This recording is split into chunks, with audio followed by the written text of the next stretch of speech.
Wait a minute, I'm gonna send a message to the Proud Are Boy. you gonna put this on YouTube or anything? Zechariah Jackson, Bassett News.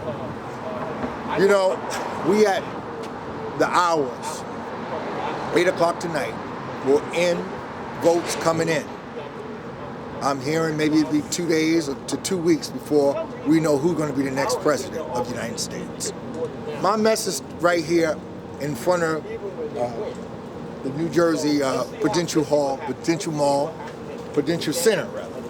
My message here is to the Proud Boys. My message here is to the Ku Klux Klan.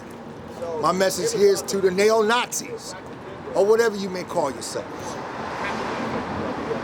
The things that I'm hearing about attacks and things of that nature is crazy. You ought to be ashamed of yourselves. If you're the Proud Boy, you should be proud to help lift somebody up, not to tear somebody down. It's all right to be the Proud Boys, and maybe some people need to group together. I've always been one to work independently. I've never been in a gang in my life. Don't know nothing about it. You understand? But we ought to work together. I want Biden to win. You want Trump to win. But no matter who wins, let us not sit around with knives at each other or machine guns pointed at each other. The stuff that's going on in America is ludicrous. And 4 years ago, when I went to the Republican swearing in of Donald Trump, I was there with my camera. If you look on Bassett News, you'll see I was down in Washington that day. A lot of people said, don't go. I went. And they said, why would you go? I said, well, let me be fair. I'm sure when Barack Obama became the first black American president, there was people to say, no way, no way. He should be president. There were people with attitudes. So I said, you know what? I got to do like Dr. King. I got to look bigger than this. I got to be big. So I went. I took my car, got on a train, rode up to Washington, and I went to hear the man, to hear the president at that time being sworn in and take the oath of office. I was there. Okay, thank you. Okay. But this is America. And we all have paid our dues. And especially the black American. We've paid our dues. And for some to be sitting around plotting, scheming, to come against people of color, to come against communities, you know, because someone lost or whatever, it's wrong. I say to the Proud Boys, if you're a Proud Boy, then be a Proud Boy. Then help somebody. We all should be together, hand in hand together, lifting each other up instead of tearing each other down. Because somewhere, I seen this on TV. If you come with this here is only going to get you this here. So let us not come together with fists to fight one another. But let us come together in the love of unity. Let us come together as family. We can't shortchange one another. If you shortchange me, then you get shortchanged. It's not about you feeding your family and me not feeding mine. It's about we feed ours. When are we gonna get it?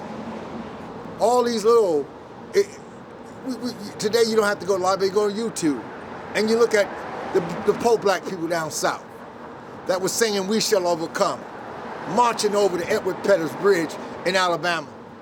What were they marching about? They wasn't marching to build no nuclear missile. They were marching so they can feed their families. They were marching so they can buy cars and build their life up, move up to another level. And for those that come against that. So I like to know, America, where's the love? I want to know what love is. Is love me tied up, bound and gagged and beaten? Well, I can never take care of my family. I can never lift up. Do you get off on that? So if I was standing in front of Penn Station with my whole family, broken, is that what you want? Is that who you are? Come on, America. You got to be better than that. I asked America, and I asked the whole white world. I shouldn't be talking so barbaric, but I got to talk like this. That the white world, you got to lift that iron curtain that you got around people of color. You have an iron curtain around the people of color. Now, do you want to win at this thing? You know, if I'm on a football team, I'm not going to kick the kicker.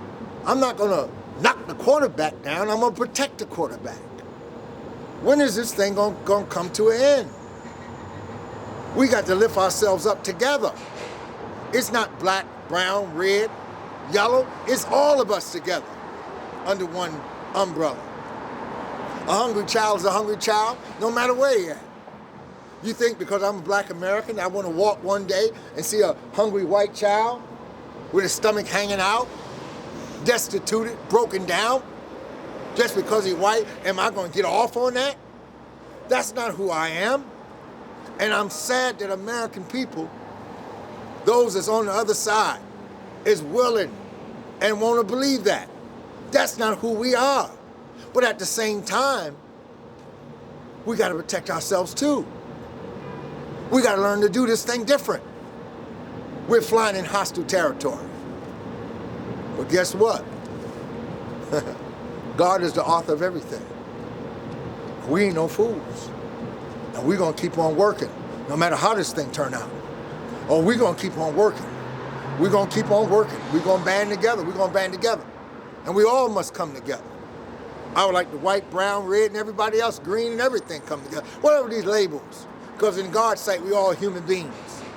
But I'm not trying to give you a God speech, because you know God. Why, you, the architect of a lot of the scriptures, you've helped mass produce them.